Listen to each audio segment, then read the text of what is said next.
আমিন। সম্মানিত হাজিরিন, মাহে রমজানে আমরা প্র্যাকটিস করেছি, আমরা চর্চা করেছি এক মাস আমরা এক্সারসাইজ করেছি। কি এক্সারসাইজ করেছি দেখেন, যে বেশি বেশি কোরআন তেলাওয়াত করেছি। অন্যান্য মাসের তুলনায় আমরা কোরআন তেলাওয়াত কি কম করেছি না বেশি করেছি বলেন? এটা প্র্যাকটিস করেছেন। খেলোয়াড় যখন খেলার মাঠে নামে আগে প্র্যাকটিস করার পরে ভালো অবস্থান, ভালো খেলার জন্য যে ব্যক্তি প্রয়োগ করে থাকে। আপনি মাহে রমজানে কোরআন তেলাওয়াতের প্র্যাকটিস করেছেন, বাকি 11 মাস চালু রাখাই হচ্ছে মাহে রমজানের শিক্ষা। 2 নম্বর শিক্ষা হচ্ছে বেশি বেশি নফল ইবাদত করেছেন, সেই নফল ইবাদতের প্র্যাকটিস করেছেন, চর্চা করেছেন, সেই বাকি 11 মাস সেই চর্চা করাই হচ্ছে মাহে রমজানের শিক্ষা। 3 নম্বর হলো উপবাস থেকেছেন। উপবাস থাকার মধ্যে যে কষ্ট আপনি তারা বুঝতে পেরেছেন, যে যারা দিন 3 বেলা খেতে পারে না, দিন 1 বেলা খায়, তারা কত কষ্টে আছে, তাদের সাথে সহমর্মিতা প্রদর্শন করেছেন, করতে আপনি শিক্ষা গ্রহণ করেছেন।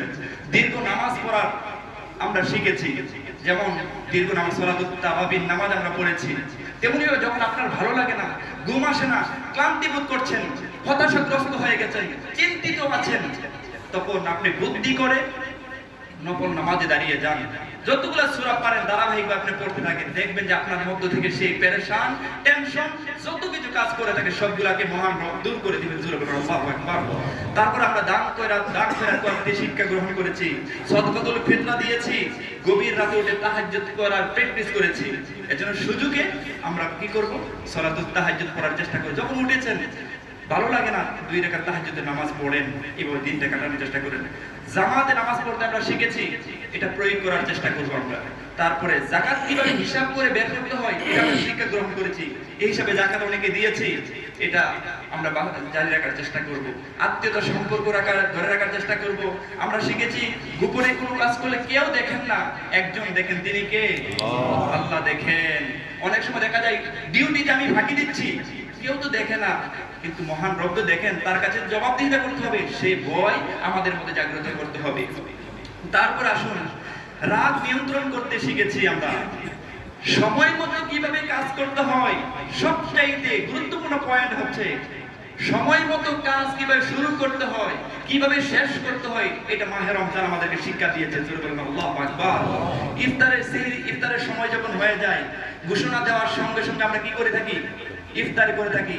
আবার মুয়াজ্জিন সাহেব যে বলে যে এখন সেহরির সময় শেষ, তখন কি আমরা কি আবার খাই? কথা বলেন। তাহলে সময় মতো কিভাবে কাজ করতে হয়, সময় মতো কিভাবে শেষ করতে হয়, এটা মাহে রমজান আমাদেরকে শিক্ষা দিয়েছে। এটা জারি রাখতে হবে। এটা দ্বারা সমস্ত ইভেন্টে, সমস্ত কাজে আমরা সেভাবে করার চেষ্টা, গতি বাড়াতে হবে। আল্লাহ পাক আমাদের সকলকে বুঝার তৌফিক দান করুন।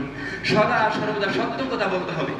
মিথ্যা কথা বললে যেমন রোজা উপবাস থাকা আল্লাহর কোনো প্রয়োজন নাই, তেমনি ভাবে আল্লাহ পাক একথাই আমাদের শিক্ষা দিয়েছেন, যে মাহে রমজানের আমাদের শিক্ষা দিয়ে সদা সর্বদা সত্য কথা বলতে হবে। সত্য কথা বললে আল্লাহ পাক বলে সূরাতুল আহজাবে বলে দিয়েছেন, তোমাদের গুনাহগুলোকে মাফ করে দিব। জোরে বলেন সুবহানাল্লাহ। এজন্য আমাদের মধ্যে মিথ্যা এমন জর্জরিত হয়ে গেছে, আমরা মিথ্যা ছেড়ে দিয়ে সত্য কথা বলতে হবে। আমরা শিখেছি এই যে কতগুলা মাহে রমজানের শিক্ষা গ্রহণ করেছি, সেই অনুপাতে আমাদের জীবনটাকে অতিবাহিত করার চেষ্টা করবো আমরা করি। আমিন। সম্মানিত হাজিরিন, ঈদুল ফিতরের নামাজের নিয়ম